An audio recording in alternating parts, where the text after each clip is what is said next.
Freud a été scandaleux dès la première parution de ses œuvres. Il était scandaleux parce qu'il parlait de sexualité.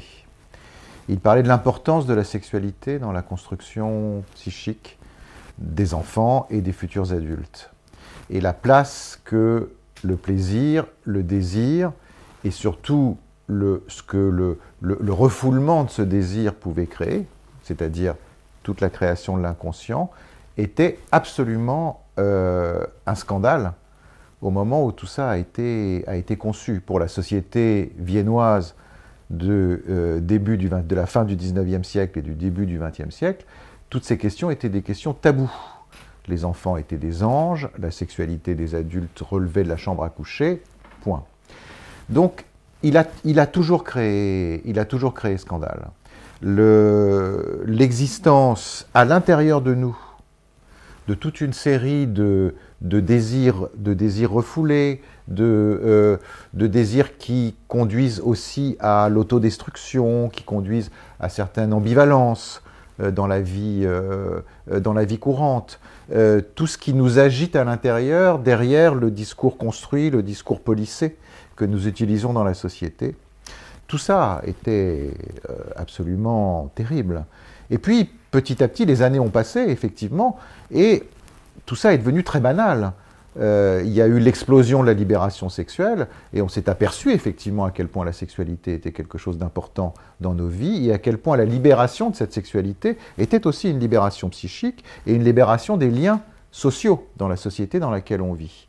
Donc, je dirais que ce premier Freud, il est passé de mode, d'une certaine façon. C'est-à-dire que tout ça est devenu une évidence, que le complexe d'Oedipe, la sexualité infantile, la perversion polymorphe de l'enfant, bon, tout le monde pouvait constater ça n'étonnait plus personne. Et Freud a été attaqué à ce moment-là, effectivement, au nom d'un certain pragmatisme lié à la vie moderne, à la vie contemporaine.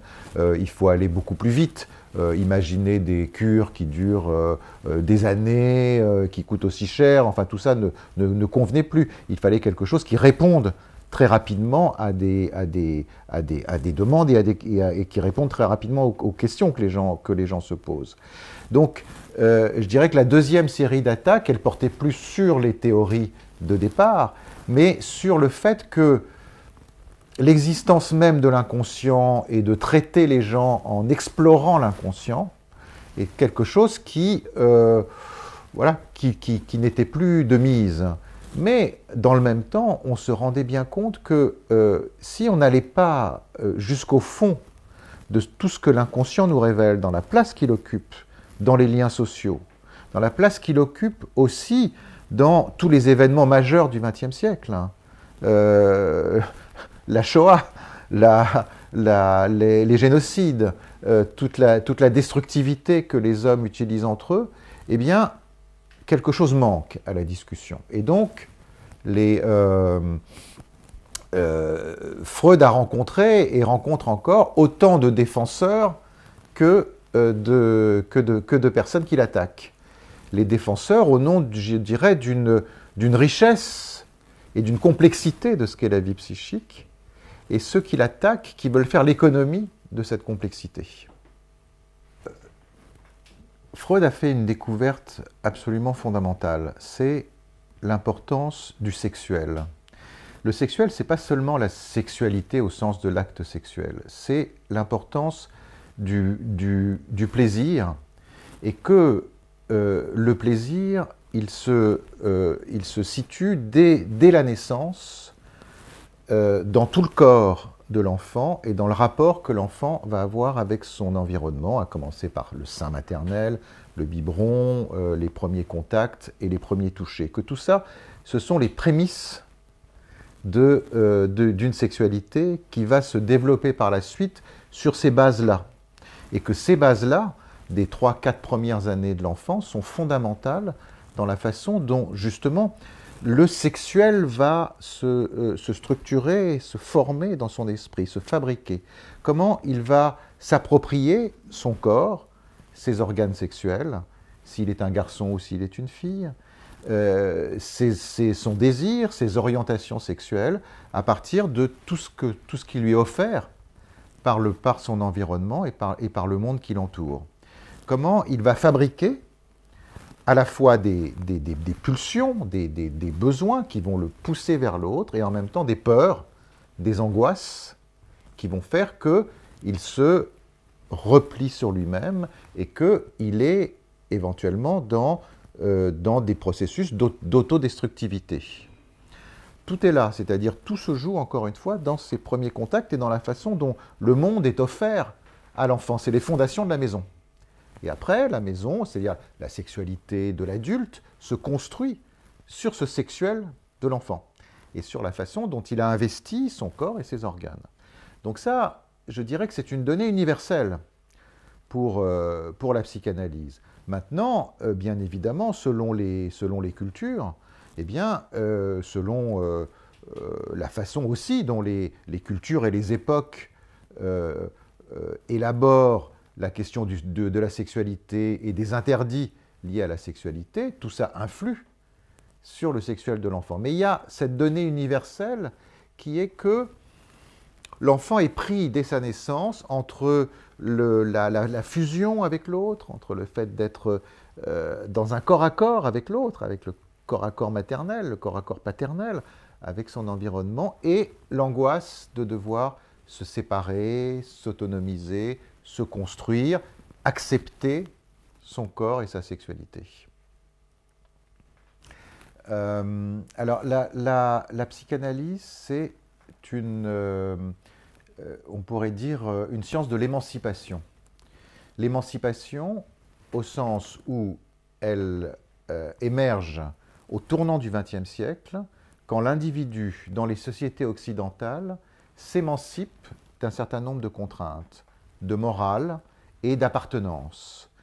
L'individu émancipé du début du XXe siècle, c'est un individu qui rompt les chaînes qui le relient aux contraintes des groupes auxquels il appartient, aux contraintes de la religion, aux contraintes d'une certaine morale, et surtout d'une morale religieuse. Donc cet individu, il se cherche comme personne, il se demande qui il est à l'intérieur de lui, qui il est réellement, non pas qu'il est défini par une identité qui lui est donnée par les règles extérieures, et notamment les règles de la religion et les règles de la morale, mais selon son propre besoin, ses propres désirs, ses ressources intérieures. C'est cet individu-là qui interroge et qui forge, on pourrait dire, la psychanalyse. Cet individu qui repousse le monde extérieur pour se trouver lui-même. Et effectivement, cet individu, c'est l'individu dans les sociétés occidentales contemporaines. Les individus dans les sociétés traditionnelles, encore aujourd'hui dans les sociétés traditionnelles, se définissent bien davantage par leurs appartenances et par le fait qu'ils se soumettent à une certaine morale et à un certain discours religieux. Et c'est cette soumission qui les définit. Donc, effectivement, la psychanalyse, on pourrait dire, fonctionne plutôt dans le monde des individus émancipés qui se cherchent eux-mêmes que dans le monde des individus soumis qui vont trouver les réponses dans la morale religieuse ou laïque qui les environne. Tell me what you say. En tout cas pour la France, certainement oui. C'est-à-dire que la France, c'est l'individu des Lumières. C'est l'individu qui lutte en permanence pour sa liberté, qui lutte en permanence pour son émancipation, qui lutte pour justement trouver en lui les conditions de son existence et les conditions de sa liberté. Et c'est cet individu, je dirais à la fois issu des Lumières, issu de la Révolution, c'est cet individu-là qui est sans doute le plus interpellé par la psychanalyse et par ce qu'elle apporte en termes de désaliénation et en termes de liberté. Alors, l'Argentine, effectivement, peut-être pose un peu les mêmes questions. C'est-à-dire que l'Argentine aussi émerge d'une politique de contrainte et a forgé des individus qui luttent pour leur liberté, qui luttent pour leur liberté sociale et qui luttent pour leur liberté psychique. J'imagine qu'il y a là quelque chose qui a rencontré la psychanalyse dans ce mouvement émancipateur. Je dirais que l'individu de pré-freudien, c'est un individu soumis et qui gagne sa liberté dans un certain combat par rapport à cette soumission sociale. C'est un individu qui va lutter contre la monarchie, par exemple, qui va lutter contre une certaine forme de patriarcat, qui va lutter contre la religion, qui va lutter contre le fait que le roi est le représentant de Dieu, que le patriarcat est issu de cette vision très verticale de la société. C'est donc un individu dont la liberté est dans ce combat pour l'émancipation. Freud, il a un petit peu déplacé ce combat, c'est-à-dire qu'il a montré que notre aliénation est évidemment liée à un certain nombre d'aliénations sociales, mais surtout, elle est introduite à l'intérieur de nous, dans notre inconscient, et qu'au fond, nous nous soumettons à des contraintes que nous nous forgeons nous-mêmes en intégrant ces règles sociales, et parfois d'une façon démesurée. Donc, je dirais que le combat auquel la psychanalyse amène l'individu contemporain pour se libérer, c'est davantage un combat intérieur qu'un combat contre le reste du monde. Et du reste, on le lui reproche, et je dirais qu'on peut le lui reprocher avec raison, si la psychanalyse est mise à toutes les sauces, comme étant l'explication la seule explication du malaise dans la civilisation. Parce que ça veut dire qu'à ce moment-là, tout ce qui serait de l'ordre du combat social n'aurait plus de sens, puisque c'est avant tout à l'intérieur de soi qu'il faut trouver une façon de rompre un certain nombre de chaînes. Mais ce débat n'a pas de sens, c'est-à-dire que cette aliénation qui se joue à l'intérieur de soi n'est qu'une transposition d'une aliénation sociale beaucoup plus vaste, dans la mesure où l'individu se forge à partir des liens, et des premiers liens qu'il a avec un père, avec une mère, avec le patriarcat, et avec des parents qui ont intégré eux-mêmes les règles et la culture sociale qui les environne. Donc je dirais, on ne peut pas opposer les deux combats, au contraire, ils se potentialisent l'un l'autre. Hein.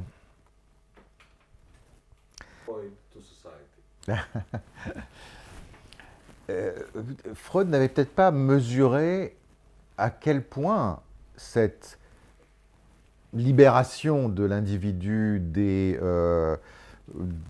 chaînes qui le relient aux obligations sociales, à la morale, à la religion, etc., allait conduire à un certain narcissisme, c'est-à-dire à une certaine narcissisation de l'image triomphante de soi-même, qui doit toujours émerger d'elle-même, qui doit toujours s'autodéfinir, qui doit toujours se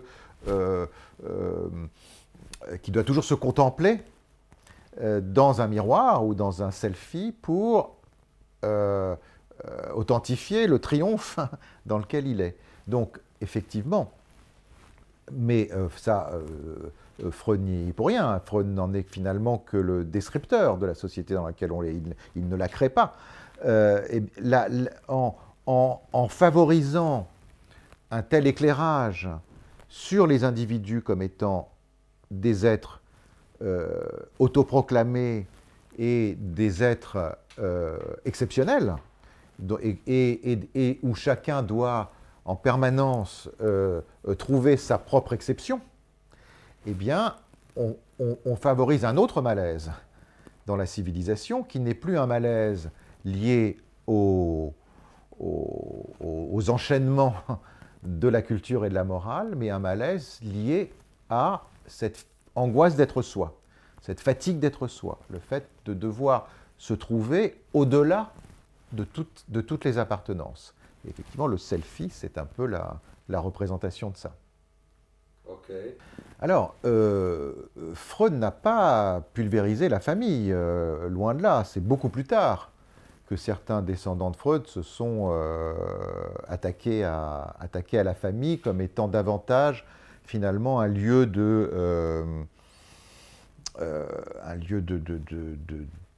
comment dire, de misère psychique, c'est-à-dire un lieu, finalement, où l'épanouissement de l'enfant était toujours entravé par la force de la famille. Ça, c'est tout le courant antipsychiatrique plutôt des années 50 et 60. Freud, il a plutôt glorifié la famille, c'est-à-dire qu'il a montré plutôt ce que devait être une bonne famille à ses yeux, c'est-à-dire une famille qui permet l'épanouissement de l'enfant. Alors effectivement, il a repris la famille on pourrait dire la famille tragique, la famille de la tragédie grecque, dans laquelle se jouent toujours des histoires d'amour, de rivalité, de haine absolument féroces, absolument destructrices.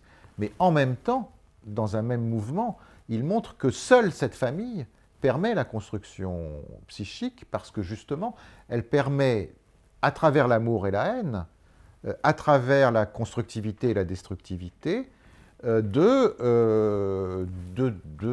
se construire, de dépasser ces mouvements de haine, de rivalité, qui sont les mouvements internes de l'enfant. Okay. Freud left after him. Pour moi, la plus importante contribution de Freud, et je dirais la plus moderne, la plus importante à l'heure actuelle, c'est le concept de bisexualité psychique, comme étant finalement la clé de voûte de l'inconscient. La bisexualité psychique, ça veut dire que nous sommes des individus universels. Nous avons énormément de potentialités, qui sont des potentialités à la fois masculines et féminines. Que pour l'inconscient, être un homme ou être une femme, ça ne signifie rien. Et que notre construction psychique se fait par amputation, par élimination. C'est-à-dire que devenir un homme, devenir une femme, c'est se couper à l'intérieur de soi d'un certain nombre de caractéristiques universelles. Et je crois qu'aujourd'hui, sur toute la réflexion qu'il y a sur le masculin, le féminin, sur l'hétérosexualité, sur l'homosexualité, qui sont des questions très très contemporaines, Freud apporte un éclairage extrêmement novateur par rapport à cela. C'est-à-dire que justement, il permet de penser davantage l'universalité de la personne, comme étant potentiellement masculin et féminin. Et ça, pour moi, c'est aujourd'hui ce qui est extrêmement éclairant. Qu'est-ce que c'est le she just said? Oui, on voit bien Conchita Wurst, vainqueur de l'Eurovision. Pourquoi est-ce qu'il y a une telle fascination pour un personnage comme celui-ci, qu'on aurait considéré comme un monstre il y a 20 ans? Parce qu'elle montre quelque chose qui est une ouverture des frontières, une ouverture des limites. Une ouverture des limites entre le masculin et le féminin, l'homme et la femme, l'homosexualité et l'hétérosexualité. C'est-à-dire quelque chose qui fait que chacun, aujourd'hui, peut se définir, non pas dans un camp, dont il va devoir adopter tous les codes et toutes les normes, mais trouver lui-même son propre système de normes, à commencer par physiquement, dans la façon dont il a envie de se comporter comme homme et comme femme, à partir de la sexualité dans laquelle il va se sentir plus libre. Et ça, eh bien, contrairement à l'image de Freud, qu'on voit comme extrêmement normatif, extrêmement hétéronormé, je dirais, eh bien, la psychanalyse offre la possibilité de comprendre cette ouverture. D'ailleurs, ce n'est pas par hasard si des féministes américaines et des féministes comme Judith Butler, par exemple, qui sont les féministes les plus absolues hein, dans leur recherche sur les questions de genre et sur les questions de normes sexuées et de normes sexuelles, font référence à Freud. Great. Ben, d'abord, les faits sont des faits. Oui, les faits sont des faits, mais les faits que relate Onfray sont truffés d'erreurs. I must say one thing, Hmm. because I can see by the answer that I must. Ben, les psychanalystes français ont été, mais pas que les psychanalystes, ont été enragés par le livre d'Onfray pour plusieurs raisons. D'abord, simplement au niveau des faits. Le livre d'Onfray est truffé d'erreurs sur les faits, sur les chronologies, sur la façon dont les choses se sont passées. Il parle de faits qui se sont passés certaines années alors qu'ils se sont passés 10 ans avant. Il invente, par rapport à Freud, un certain nombre d'événements sur sa vie sexuelle qui ont été très fortement, qu'on trouve dans certaines sources, mais que beaucoup d'autres sources et beaucoup plus sérieuses vont invalider. Donc déjà, ce n'est pas un livre d'historien. C'est-à-dire que sur le plan simplement de l'historique du livre, c'est plein d'erreurs. Ça, c'est la première chose. La deuxième, c'est que c'est un livre de pamphlétaire, c'est-à-dire c'est quelqu'un qui, comme le fait toujours Onfray, c'est-à-dire Onfray, c'est quelqu'un qui s'attaque systématiquement à toutes les grandes figures du XXe siècle pour montrer à quel point lui-même est la seule figure extraordinaire et novatrice de la pensée philosophique du XXe siècle. Donc ça, on en a l'habitude. Mais l'attaque qu'il fait de Freud est tellement, comment dire, dans une contre-description, une contre-interprétation de tout ce qu'a fait Freud. C'est-à-dire que Freud soit quelqu'un qui soit normatif, soit quelqu'un qui soit homophobe, soit quelqu'un qui est par rapport aux femmes, n'est pas saisi la complexité de la libération de la sexualité féminine. Je veux dire, tout ça, c'est exactement l'inverse de la démarche freudienne. Alors, que Freud ait fait plein d'erreurs, que Freud soit un homme de son temps, bien évidemment, avec un certain nombre d'œillères liées à son époque. Moi, ce que je trouve extraordinaire chez Freud, c'est que il découvre les choses au fur et à mesure, avec beaucoup de passion, et que, effectivement, et là, Onfray a raison, il peut dire une chose et son contraire. Il peut être plein de contradictions. On peut, en lisant deux textes écrits à 10 années d'intervalle, on peut lire qu'il va y avoir des théories qui vont totalement invalider les théories qu'il a créées avant. Mais justement, parce que il se nourrissait de sa clinique pour essayer de comprendre ce qui se passait.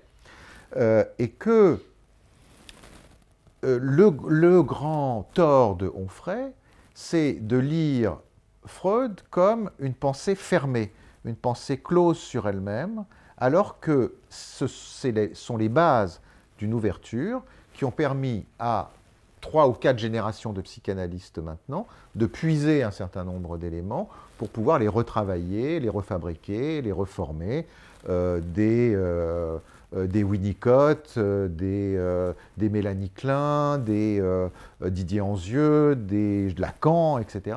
Eh bien, ils ont repris ces écrits, ils les ont transformés, ils en ont invalidé certains pour en créer d'autres, et c'est ce foisonnement qui est intéressant.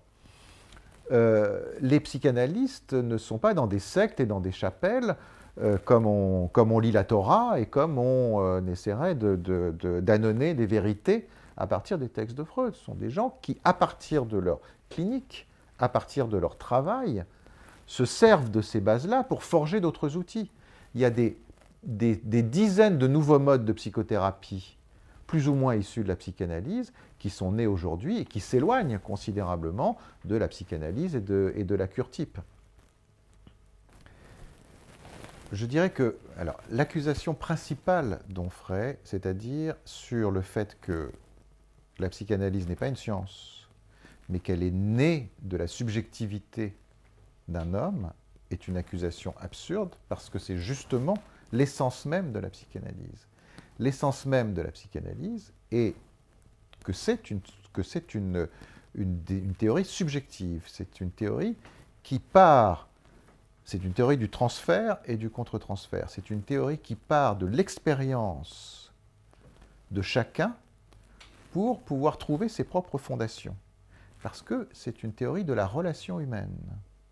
Or, la relation humaine ne relève pas effectivement du domaine scientifique, elle relève des affects, elle relève des émotions, elle relève d'expériences subjectives, et que c'est à partir de cela que Freud a forgé ses propres outils. Donc on ne peut pas le lui reprocher, puisque c'est l'essence même de la psychanalyse. Freud, il a analysé ses propres rêves, il a exploré sa propre sexualité, il a exploré la relation qu'il avait avec ses propres enfants, la relation qu'il avait avec son père. Donc bien évidemment, ça c'est au centre de la psychanalyse, la relation qu'il avait avec la religion et avec le judaïsme. Et même avec l'homosexualité.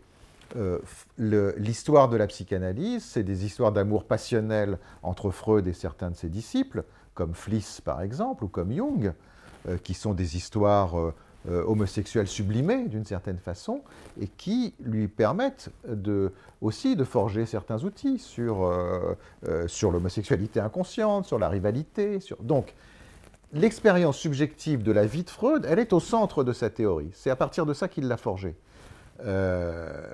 Alors, on pourrait penser qu'il s'agit d'élucubration si effectivement tout le monde en lisant ça disait bon ben voilà, ça c'est l'expérience du père Freud et elle n'intéresse personne. Qu'est-ce qui fait qu'il y a des millions de personnes dans le monde qui se sont dit ah ben il y a là quelque chose de passionnant et quelque chose qui va nous aider à la fois sur le plan personnel et va nous aider à travailler. Eh bien, ce qui se passe, c'est que chacun comprend qu'en puisant dans sa propre intériorité, dans sa propre vie, dans sa propre expérience, eh bien, c'est là que vont se forger les outils qui vont lui permettre d'entrer en contact avec l'autre et d'aider l'autre. C'est toute la logique du transfert et du contre-transfert qui est au cœur de la psychanalyse. Et ça, de toute évidence, Onfray ne l'a absolument pas compris. C'est-à-dire qu'il n'a absolument pas compris ce qu'était l'essence même de la psychanalyse. Alors, à côté de ça, Freud, c'était un homme qui avait beaucoup de défauts. Oui, c'est vrai. Il était extrêmement autoritaire. Il ne supportait pas d'être contredit par ses disciples. Il a provoqué le suicide d'un certain nombre de ses disciples, tellement il voulait marquer sa marque, il voulait être le maître tout-puissant et qu'il n'était pas question que quelqu'un puisse lui faire de l'ombre, qu'il pouvait repousser quelqu'un qu'il avait adoré la veille. Tout ça est vrai, que la relation qu'il a eue avec sa fille Anna était certainement une relation extrêmement ambiguë, de possessivité de sa fille, qui a passé son existence à être dévouée à son père. Mais en même temps, si on parle de ça, puisque Onfray en parle, Anna était homosexuelle, Anna vivait avec une femme, et elle vivait avec une femme et les enfants de cette femme, à Londres, dans le même immeuble où habitait Freud. On peut dire que Freud, il a hébergé chez lui la première famille homoparentale. C'est-à-dire qu'en même temps, il avait une ouverture d'esprit par rapport à ça qui était très remarquable pour son époque. Alors après, les histoires de sexualité, s'il a couché avec sa belle-sœur, enfin bon, quelle importance peuvent avoir tous ces détails par rapport au fait que cet homme a eu un rayonnement universel qui continue d'exister à l'heure actuelle, qu'il continue d'être lu par des dizaines et des centaines et des millions de personnes qui vont trouver quelque chose qui répond à leurs questions.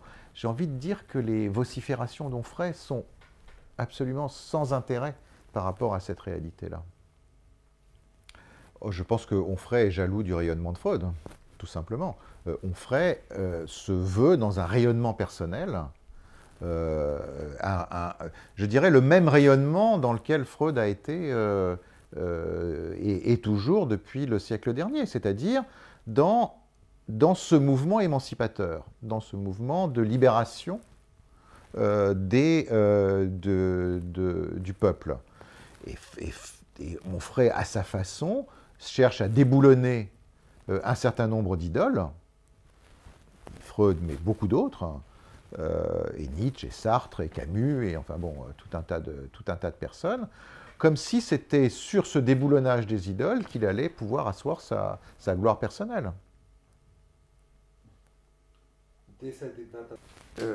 Je dirais que Freud, pour moi, c'est un maître, au sens fort du terme, c'est-à-dire c'est quelqu'un chez qui je ne finis pas de puiser des ressources, des interrogations, des chemins, des voies. Et en même temps, alors c'est un maître mort, donc c'est un maître qu'on ne peut plus contester, mais en même temps qui offre la possibilité, à travers tout ce qu'il a ouvert comme perspective sur l'esprit humain, sur l'inconscient, sur le psychisme, donne la possibilité de pouvoir s'en emparer pour pouvoir se les approprier et pour pouvoir les transformer, pour pouvoir créer sa propre invention. Et d'ailleurs, on le voit, puisque depuis un siècle et demi, de par le monde, des psys de tous bords, qui ne sont pas forcément psychanalystes, puisent là des éléments qui leur permettent de travailler. Ça, je dirais que c'est pour l'élément professionnel. Il est, de tous ceux qui ont écrit sur le psychisme, à mon sens, celui qui continue d'offrir encore le plus d'ouverture et de transformation. Sur le plan personnel, moi j'ai découvert Freud quand j'avais, je ne sais pas, 17 ou 18 ans. J'ai commencé à lire ses livres et ça a été un choc. C'est-à-dire que ça a été un éclairage sur moi-même, sur mon histoire, sur mon psychisme, sur ma sexualité, sur tout un tas de questionnements qui sont les questionnements d'un adolescent de 17 ans. Et ça a été des éclairages qui ont été des éclairages fulgurants.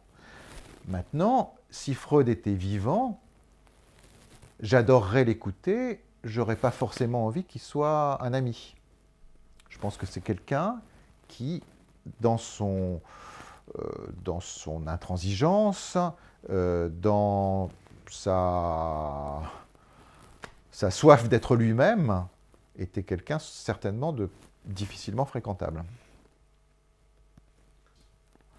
Ah non, la psychanalyse, enfin pour moi, personnellement, ça n'a pas été comme ça, une expérience amusante et légère. La psychanalyse, ça a été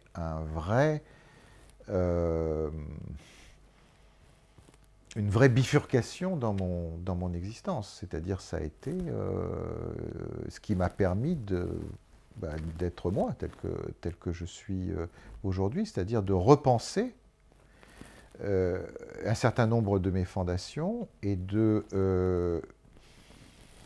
me défaire d'un certain nombre d'aliénations. Donc, mais la psychanalyse dans un long parcours, c'est-à-dire la psychanalyse, mais aussi tout un tas d'autres approches, d'autres thérapeutes que j'ai pu rencontrer et qui n'étaient pas psychanalystes, mais qui sont venus, je dirais, dans un deuxième temps. Après ce premier temps de la psychanalyse, il y a des tas d'autres façons aussi, sur le plan psychique, de se prendre en soin et d'avancer.